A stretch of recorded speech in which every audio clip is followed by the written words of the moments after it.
Hi, Christina. Thank you for doing this. I'm happy to do it. So, for people who are just listening, you're in the woods somewhere. I am in the woods, hidden away, tucked away somewhere in Northern California.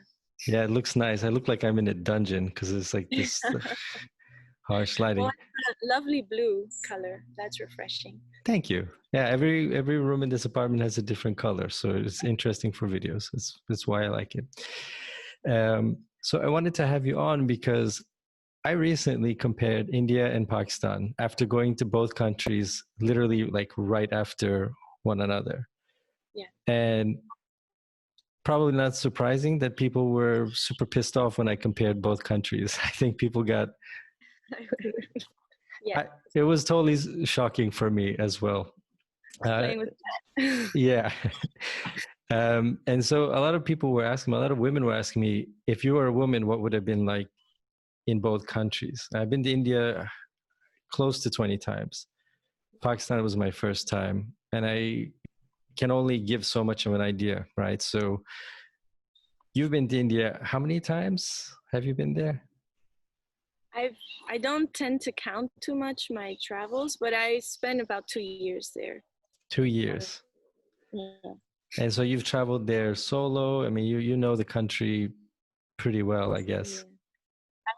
Yeah. I've spent most of those 2 years traveling alone through India. I mean, traveling alone, but of course, when you travel alone, you tend to meet so many people. So you have to kind of choose when you're alone because that's just the way of the travel. But yes, most of the time I've been on my own. And I guess I'll start from why India, first of all? Oh, but that's a love story. If you want to share, yeah, It started with it's actually, I was brought there by a song. I was actually brought there by just a very short refrain. I was about 10 years old when I first heard the Beatles song, Within or Without You. And I have a very distinct memory of just lying on my bedroom floor, and I was listening to this album, Sgt. Pepper Lonely Hearts Club. And when this song came on, it was just like the sound came, and I remember I just was like mystified by the sound, and I would listen to the words. I didn't really understand the words. I was 10, so I was like, what is this? And I just remember feeling it was magic. And then as the years went on, I learned it was the sitar, and then the sitar came from India. So it was just simple. You're back. I'm back. So I don't know where. You had it about when you were 10, you heard the song and... Yes, basically from a very young age, I made the association with the sound being really magical, and learning that it was an instrument, the sitar, from India. And so it was, I have to go to this place because if it makes this music and this sound can come from here, this is magic. And so I had to go. I have followed the song. And what did you know about India before? I mean, had you traveled anywhere close, or did you know people who had been? I didn't know. I went basically knowing nothing really. It was, I just knew I needed to go there. Before getting to India, I decided to go to Nepal first, because I did read a little bit about India, and I thought, I think this will be intense, and it was going to be my first solo travel. So I said, let me take it slow. So I started with Nepal, and then from Nepal, I thought it would prepare me for India. Did it prepare you at all? I mean, it's... Yeah, we're both shaking our heads, kind of like... It prepares you for India. Yeah. I don't think. Yeah. So, I mean, India, for me, like the two countries that were the most intense when I first got there first time was India and Egypt. And in the first 2 or 3 days, like I really hated both places. Like it was just overwhelming, and I was like, and then they ended up being two of the countries that I end up loving the most. I love both countries. I had a great time, but they're intense. And India is really intense. Did you start in New Delhi? Did you just fly from Nepal, or? I flew from Nepal, and back in those days, when I first started, I didn't even look at flights or anything. So I think from Nepal to India, it took me like 2 days. It was ridiculous. So my first impression was spending really long hours in airports and dealing with like the military men with these huge guns being like, you can't come inside. It was a really strange way to enter the country. Yeah. But eventually I flew into Delhi, and I actually started out in Goa because I also thought, okay, I want to kind of dip my toe in the water before I go full in. So I thought I'll start in the south. I've heard it's more relaxed, and then I'll make my way up north. And I do think that was a good idea because it did kind of soften the blow. Yeah, south is definitely more relaxed, and Goa especially is, yeah. Yes. There's so many foreigners and things. So it's a good place to go and talk to people. And then because I went with no plan, no idea, I just knew I wanted to be there. So it was a place that I can kind of feel secure and see a lot of other foreigners and then talk with them and get advice of where to go. Have you done a trip like that before where you were just open-ended, you just flew to a country and were like, I'll figure it out? Or was like India the first? That was my first. That was my first. Yeah. So you get to Goa, and are you terrified? Are you excited? How are you feeling when in that first day out? A mixture of both, of excitement of like, wow, I actually made it, I did it, and then also terror and feeling really intimidated because the looks from the locals were so intense, and I didn't understand at first. I was just like, but it just felt very, very intense, and I didn't know how to respond to that because I was really like full alert, like what's, because I had traveled before solo. I know sometimes being a woman out there, it's always tricky. In your hometown, it can be tricky. So Yeah. So it was sorry. Yeah, I think there's a delay, everybody. I'm not rude. I'm rude, but there's a delay as well. With the staring, in India, there's more staring, period. Like more, I think, than at least in Turkey and the West and California in the woods, But for a guy, for me, it's more just like, okay, they're just looking at me because I'm foreign or whatever. But as a woman, does it come across different? I mean, how does it feel, I guess, that when you're in India and everybody's, staring at you? In the beginning, it was sometimes very overwhelming for me because it at first it didn't feel even safe because it was so intense, the stares, and also it felt aggressive also, and how men would just kind of rush to me, and I wasn't exactly sure how to carry myself at the time. I was feeling insecure for many things, and I was feeling very protective of myself because of past experiences in other places. And so I felt I had to be on this really ultra high alert just because of the response that I was getting. And I didn't know.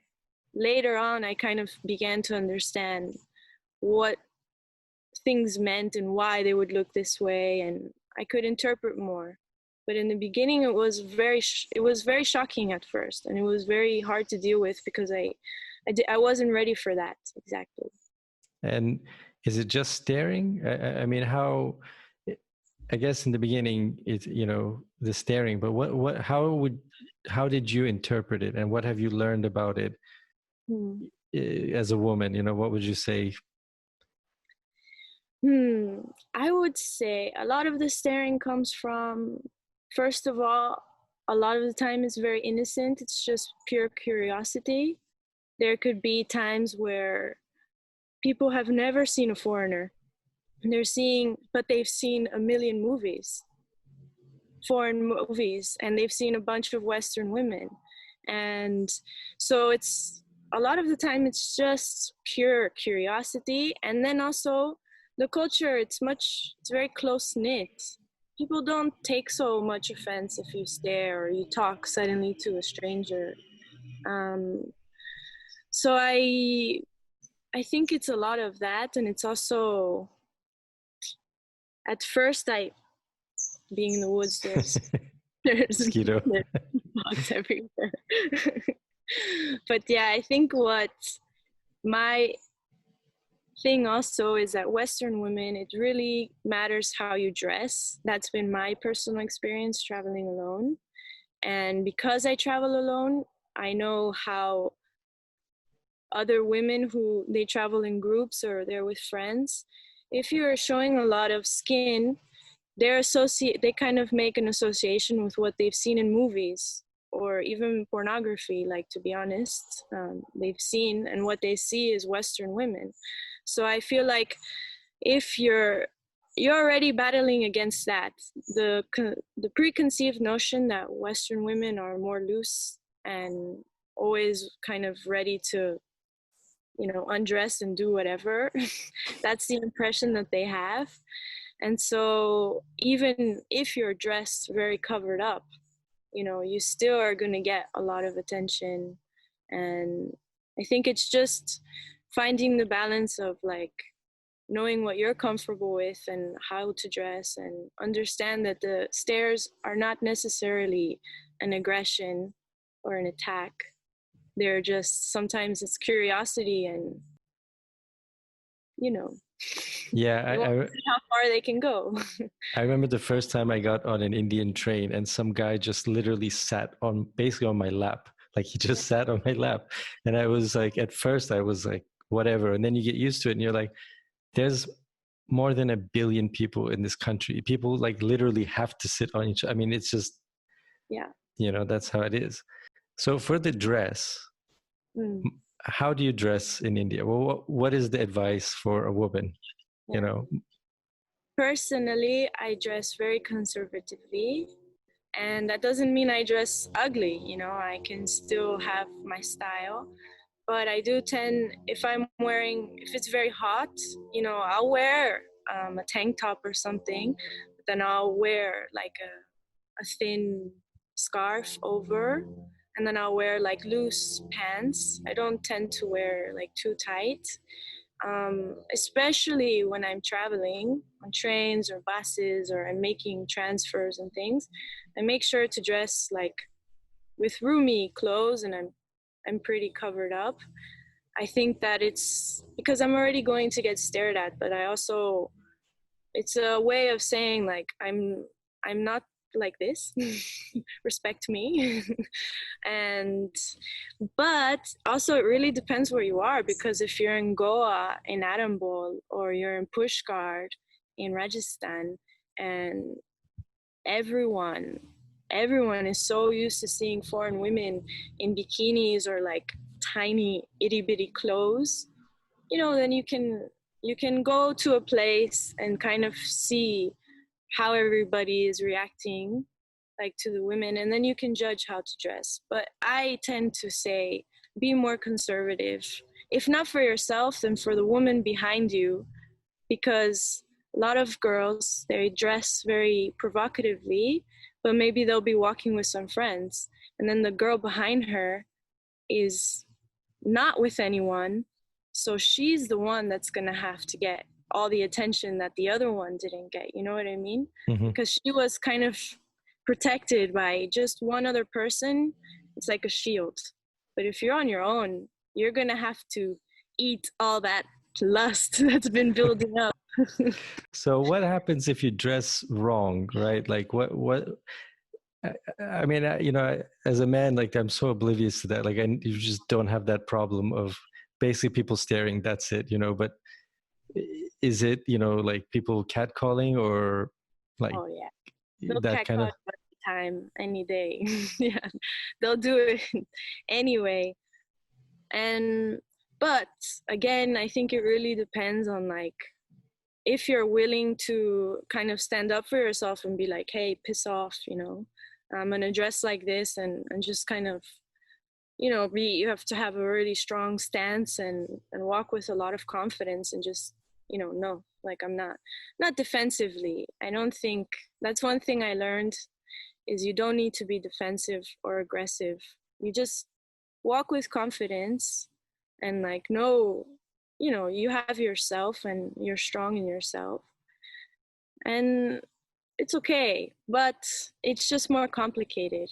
And for me, that's my biggest thing is maybe you're okay with how you're dressing, but maybe the woman next to you doesn't want to have to confront that. You know, maybe she's not feeling as strong, but she's going to have to defend herself because the other woman is dressing however she wants. That's been my personal experience. That's maybe someone would say something different, but I've had to eat a lot from other from other girls dressing, and I'm like, come on, I'm alone. Like I have to deal with this on my own.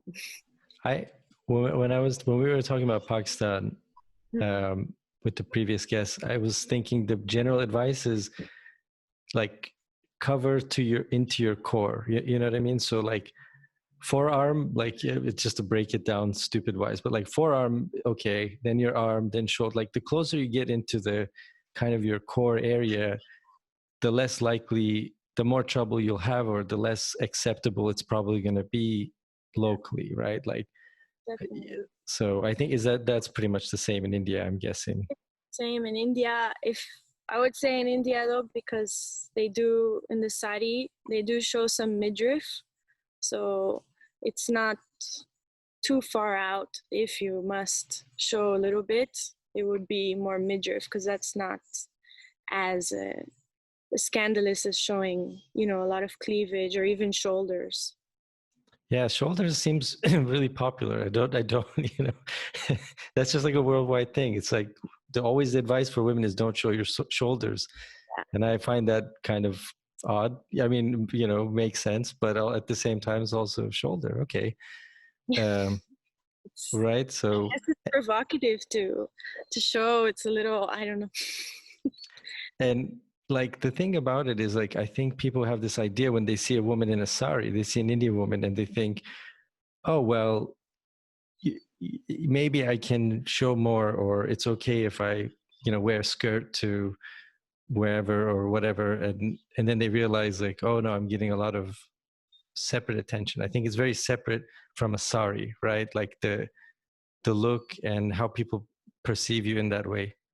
Yeah, I think I think so. It's, and also even Western women sometimes dressing in a sari, you're gonna have different reaction to a local person, of course, because you're standing out already, and now you're standing up in their dress. So it's like, you know, fireworks saying, "Hey, look at me."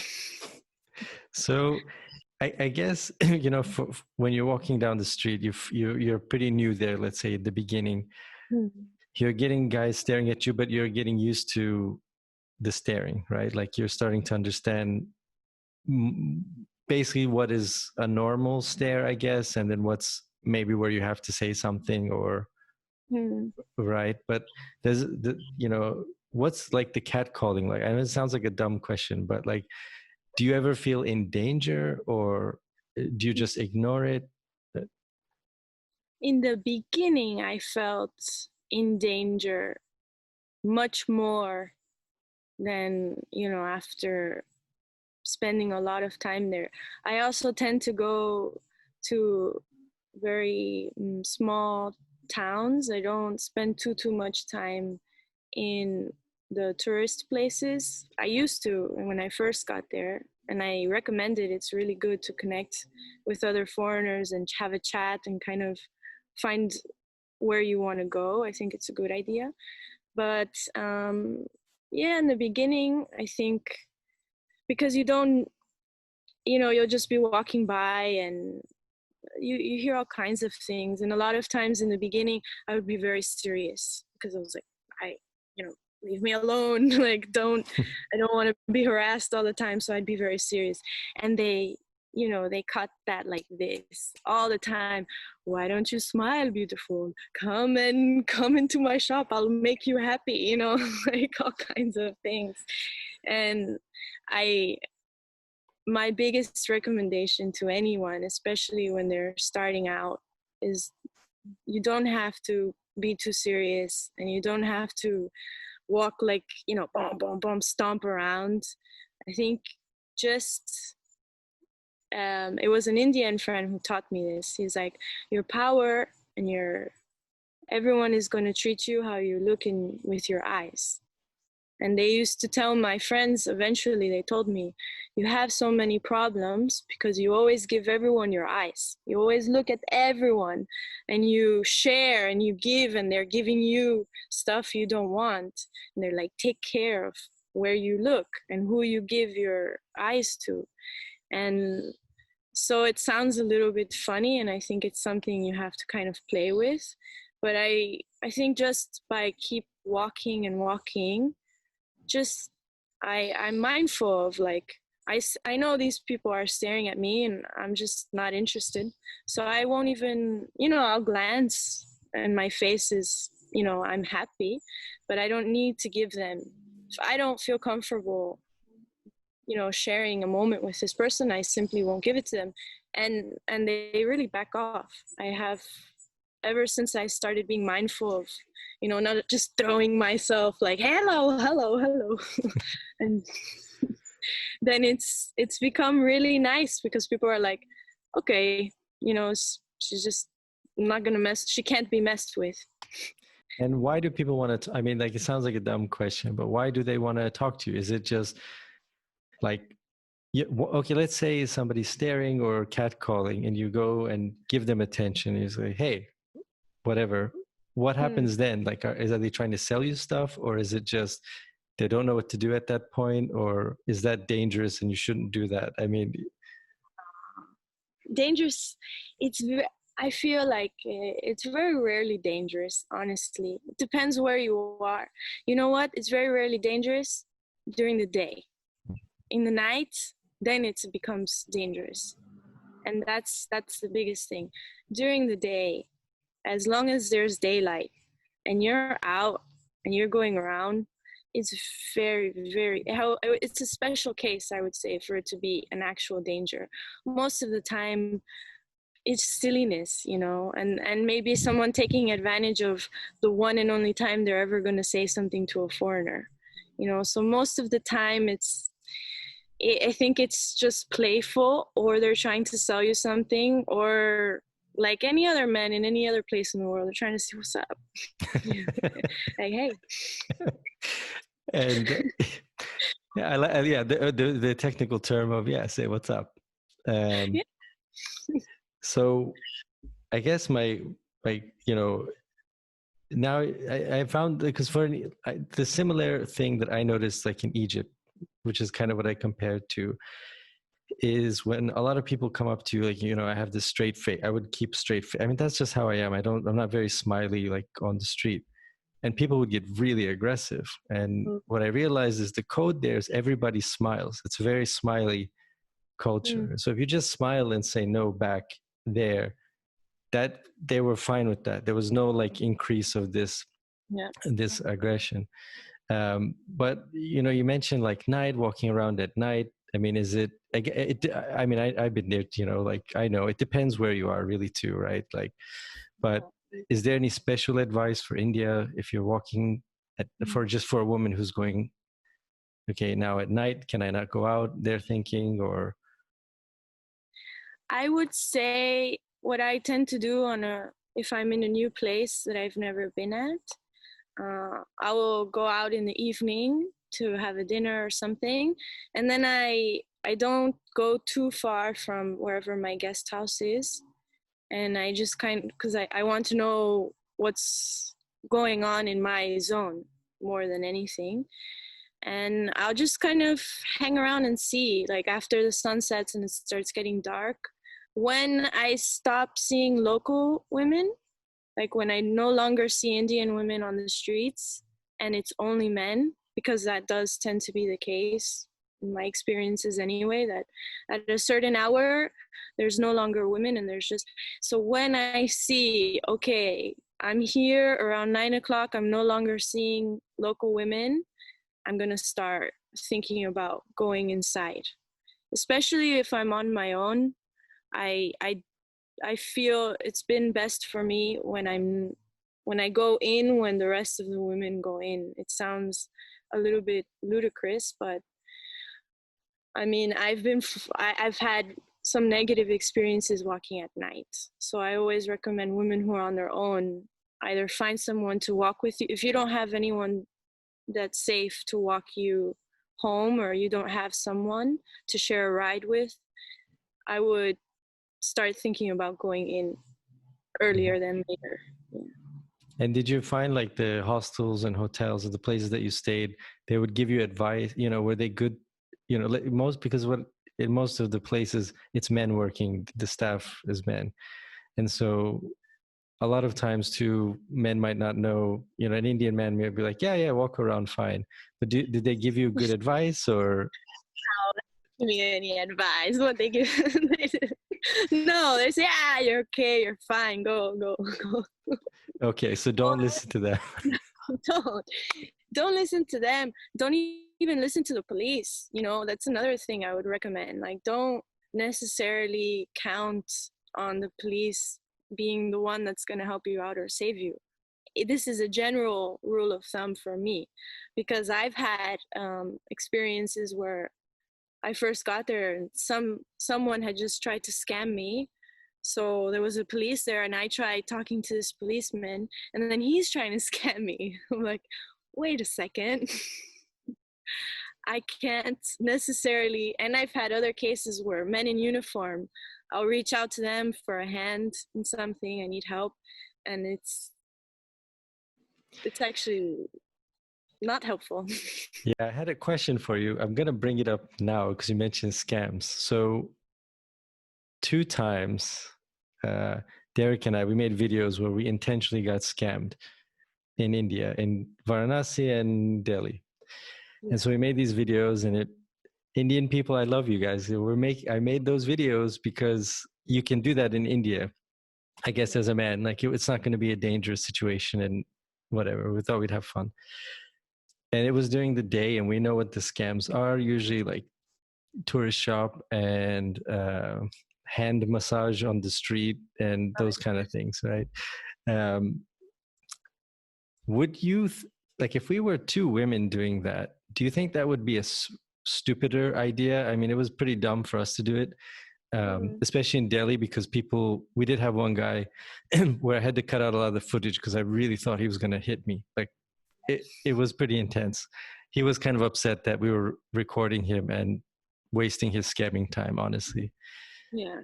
Do you think if we were 2 women to make that same video, broad daylight, experience in India, do you think that would have gone a lot worse?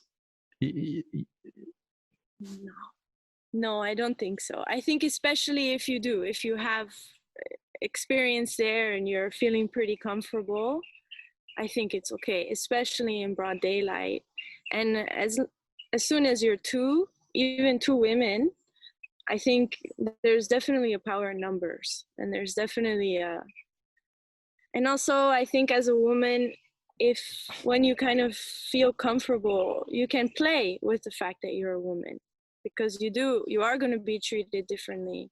So you understand that, and you kind of play around with them, because they're not going to try to hit a foreign woman in broad daylight. I can assure you that. Like, he thought about it with me.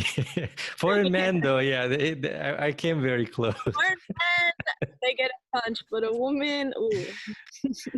And when we were talking about Pakistan, you know, the guest, she mentioned that, well, as a woman, you also have access to all the women that, like, I, as a foreign man, would maybe not be able to talk to, or they wouldn't feel comfortable, or it might just be odd for me to go talk to a woman with her husband there. You know, a lot in the culture, it just might be weird. Do you find that in India as well, that you have access now to 50% of the population that maybe a man doesn't, to talk? And Definitely. Yeah, definitely. As a foreign woman, you're able to speak to both men and women, because you can speak freely to men and also to women, and they'll be much more open. I've been in villages where the women will take me to their homes and inside. So on the outside, it's kind of covered up, but then they'll take me and they'll bring me in their homes, and they'll take off their veils and they'll show me their face, and we can share a lot more when we have like a sisterhood. And that's definitely possible there, and it's beautiful because you can connect much more. But I have had the experience that the women tend to speak less English. I think more the men. I'm not going to say why, but the men tend to speak more English, and then so the women, we can connect, but usually it's more out of gestures and a little bit of Hindi that I've picked up along the way. Yeah, but it's. So you're in India now. I'm guessing it was after you were 10 years old and you listened to the Beatles, and you get there. At first, people are not playing sitar on the street. Are you disappointed? I mean, just by what you see and what you come across, did it disappoint you at first? And did that change later? No, I think I was too distracted by everything, because for me, India is really a place of extremes. In one moment, I've said to people, in India you can spin around, and in just one twirl you can see the most beautiful thing you've ever seen, an extreme act of kindness, something that just explodes your heart with love and compassion. And then in the same twirl, you see something that's absolutely horrendous, something that makes you, like, your same singing happy soul scream with, like, just how can this be? So it's really, I don't think I've ever been disappointed. I've definitely had extreme highs and lows, but never a disappointment, that's for sure.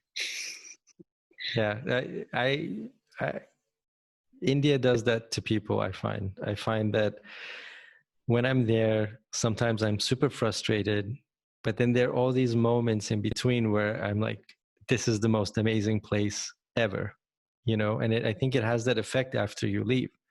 I really do think, like, even if you really don't like your time there, it changes you in a way, because it's so different. And you see people, like, for me, like, I see people just making it, like starting companies, or like starting shops, or whatever they're making, it's just using, with having so little, a lot of times, and just being so good at using what they have. I find that really a characteristic of India, of Indian people in general. Not to generalize, but I think, that's what I notice. And so it's kind of like, yeah, you see just the most amazing things in a lot of chaos.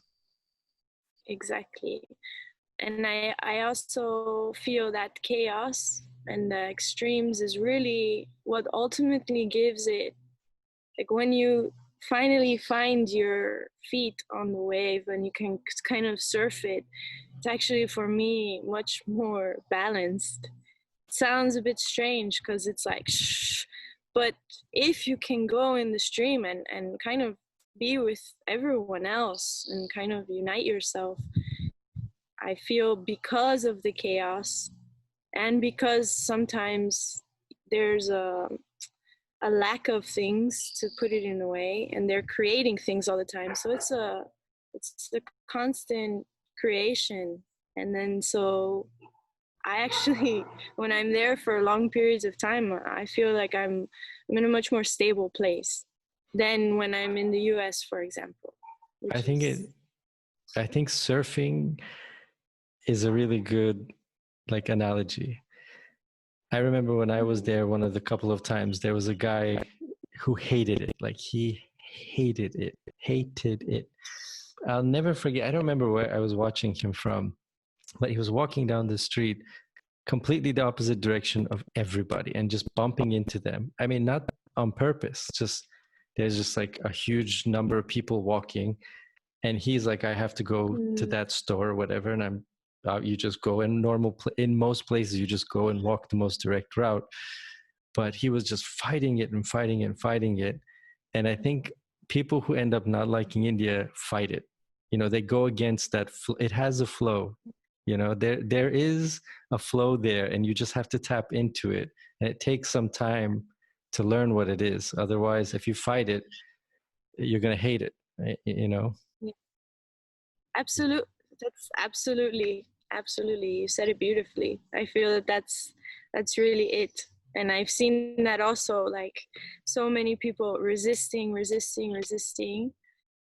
and it's so lovely to experience it yourself, and then and later see that when people there are the people that kind of just say okay, and there's like this kind of moment of release, and then it's like, wow, Yeah. this Yeah. is amazing. You're gonna see crazy things. Crazy things are gonna happen to you. That's Yes. just normal. Yes. Yes. and So and I think it's really a lovely thing to allow yourself to open up to, because when you leave India, you can take that with you. It doesn't disappear. you told me it was a Stay. life-changing experience for you. How did it change you? I think a lot of it is actually with men, and because I've single woman going out into the world on her own, and basically I've had a lot of hardships in this. It hasn't always been easy for me, and I think it's made me really recognize my own power and find my confidence, but not in an aggressive way, not in a, there's no violence. It's really just like really forced me to go inside and find what was bothering me. And I keep having reactions from people, but what am I doing? Instead of just pointing the finger and saying, it's the Indians treating me like this, or it's men treating me like this, it's like, wait a second, like what am I projecting? And then going on that quest, and it's a very appropriate place to take spiritual quests, among other things. But I think it really helped me ask myself difficult questions, to climb out of difficult places, and then really carry that, not just when I'm in India, but for everywhere else, because it's a transformation from inside. So, and those lessons are being confident. Is it really coming across as really? I saw. This is a silly example, but I was listening to Cesar Milan today. Long story, but he had this thing where he was telling somebody like how to train their dog, right?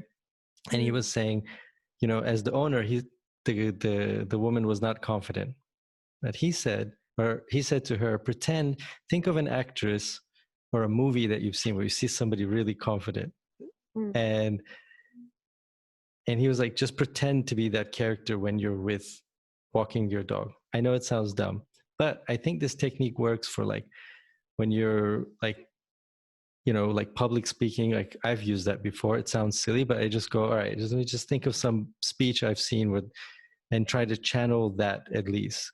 So sometimes, acting confident, really like trying to believe you're confident, works as confidence, I find. Is it the same as well? fake it till you make it, like Yeah, this. yeah, pretty much.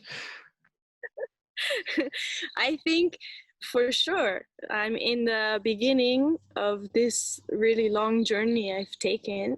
And I think really in the beginning it's, yeah, faking it and just kind of acting like, okay, I'm this person.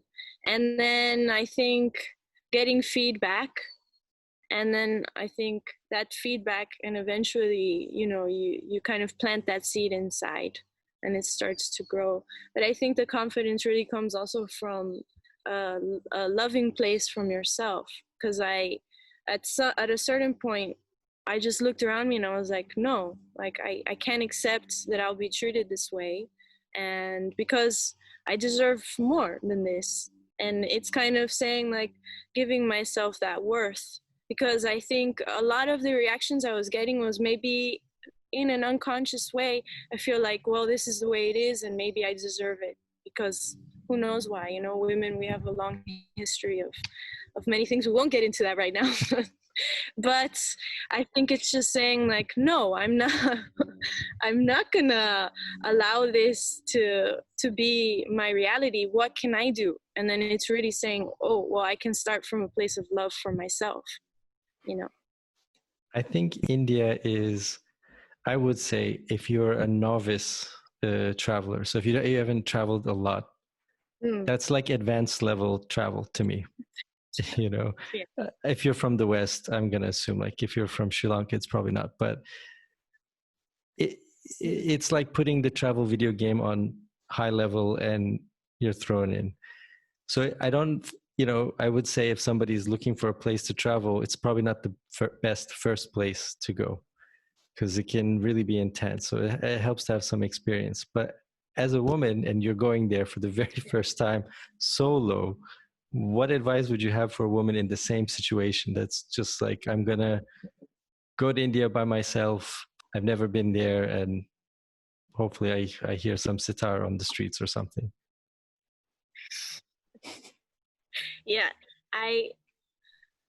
If I were, I would recommend that if if you haven't traveled very much on your own, and you're not accustomed to these serious culture shocks, because I had already been living in Korea and I'd been to Japan. I went to Nepal on my own.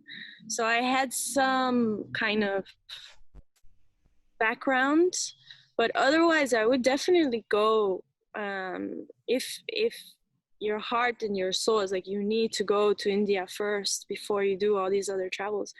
Go with a tour guide or find a group or something like this, and just allow yourself. I give this recommendation to people. I say, at least for the first 2 weeks or first month or something, go with someone, find a group, find a leader, find something, and then you'll know if you're ready to go on your own, or if maybe you'll come back another time on your own after you've had more experiences elsewhere. Is there a part of India that a woman or anybody should travel to first? If you have limited time and you're gonna pick a place. Oh, it's such a hard thing, because it depends what you love. It's a huge. Okay. All right. No It's picking, so no huge, favorites and it yet. has. Yeah. All right. Yeah, it's cutting out a bit. All right. I'll just ask two more questions. One of the last questions is, you were there 2 years, which is a little bit longer than the average vacation or trip most people take. And you didn't have a planned stay that long. You didn't have a plan. So why did you stay so long? Was there did you have some goal in mind, or did you just really completely stay open-ended? I would say my first 6 months was just pure bliss and joy and heartache. It was really just full travel experience.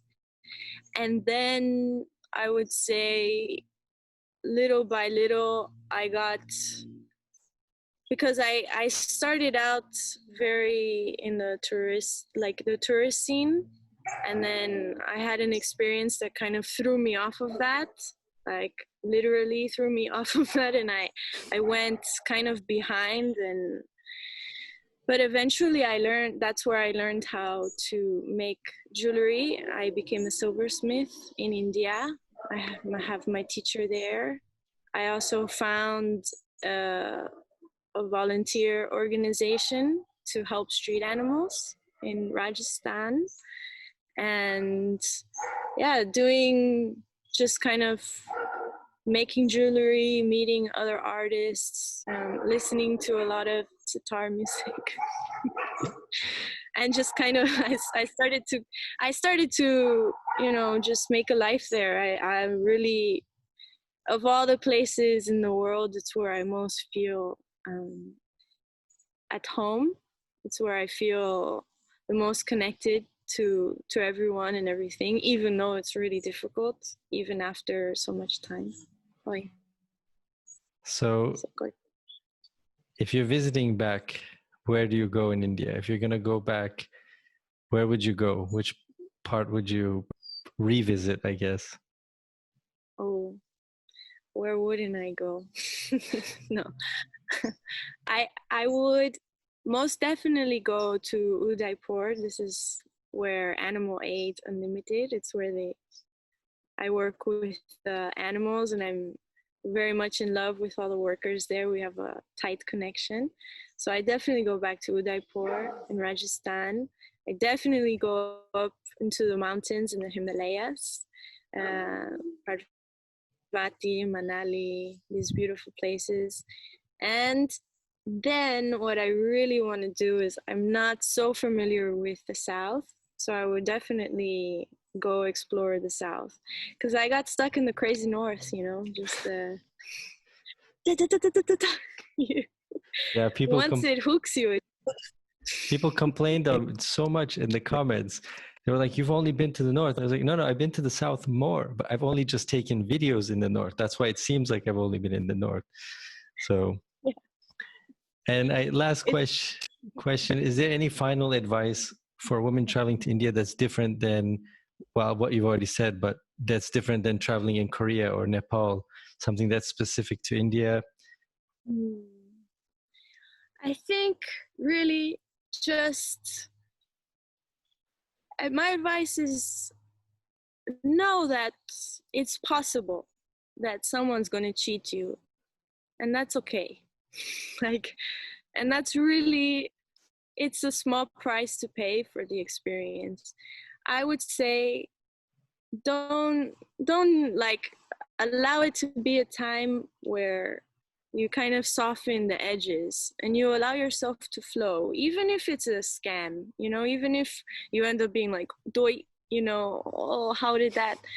I think it's okay. Let yourself have fun and experience it, and always just be really mindful. As a woman, you can smile and you can share your eyes and your looks and you can speak to anyone. Just, listen to your instincts, because you'll know when someone's following you. So you just use your common sense and don't doubt yourself. Know that what you're feeling is probably right. And if you don't feel secure, don't be shy to be, I don't feel safe here, I'm going to my room. It's okay. There's nothing to prove. There's nothing that you have to feel like you need to defend yourself. Just go until you feel comfortable, like you're in control. And walk, if you're in a crowd, I always tell women, when you're in a very crowded place, walk with your little chicken arms, protect your chest, and if anyone comes to you. And just, if you do these small things to make you feel safe, then when you feel safe and when you're prepared, go. Then you can let go and really just, go with the flow. Go with the flow. So for the people listening, the chicken arms is like elbows in and your fist kind of pointing to your neck, Just and then kind you of. can just throw an elbow if you have to. And I mean, in the crowded places, this has been. So is groping an issue? I mean, is that why, Sometimes depends where, especially I would say it's happened to me more in the north if I'm in a crowded place, or it's more when there's big groups, I definitely have. There's been hands, even in trains I've been sleeping and I'll feel like I felt one time I was sleeping, I just feel my toe, like somebody just holding my toe. It was just very bizarre, very, very bizarre. But, you know, that's the moment when I feel that, that's the moment that you get up and you have to defend yourself and be strong. It's okay. You can scream like a crazy woman if that's what you feel you need to do. But otherwise, know that it's possible that you'll be groped, but don't let that get in your way, because anywhere, I've been groped in all different places in the world. It's not special only to India. So don't let that be the thing that stops you from having an amazing experience. And what about selfies? So we were talking about this last week, that like nobody wants to take selfies with me. I realized. I remember I was at a place, but if you're like a blonde woman, that's like everybody wants a selfie with you, and then it kind of goes down the list. But foreign women, a lot of guys want to take selfies with. Did you find that was an issue? Does that bother you? Does it happen a lot? It happens all the time. A lot of people want to take selfies with me because then later they go and they show their friends, and this is my girlfriend, or they'll say something dirty, she let me do this and that to her. I know.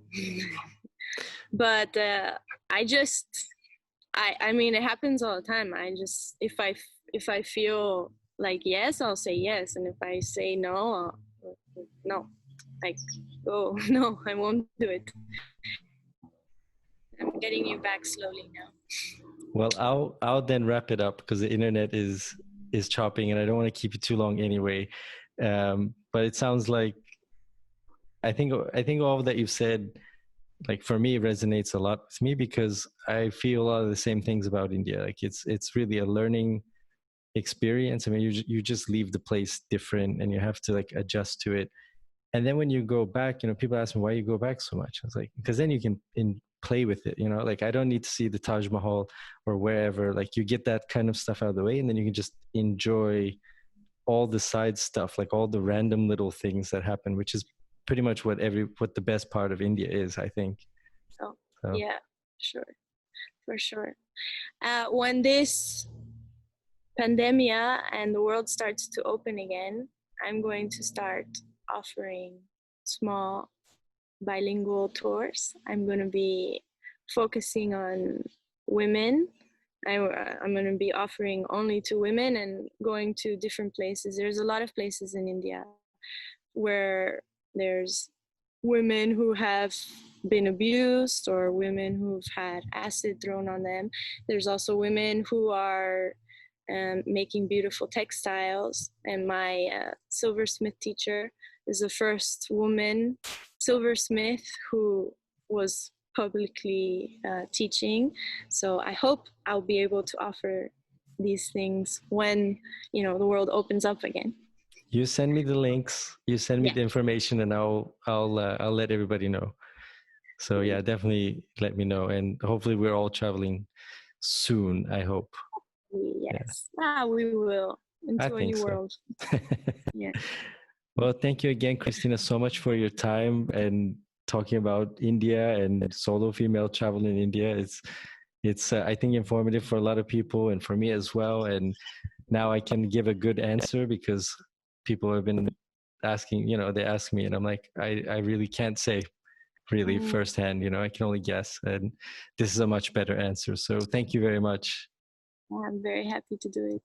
And I hope many women will feel encouraged and motivated to go for it, because it's a beautiful, amazing place.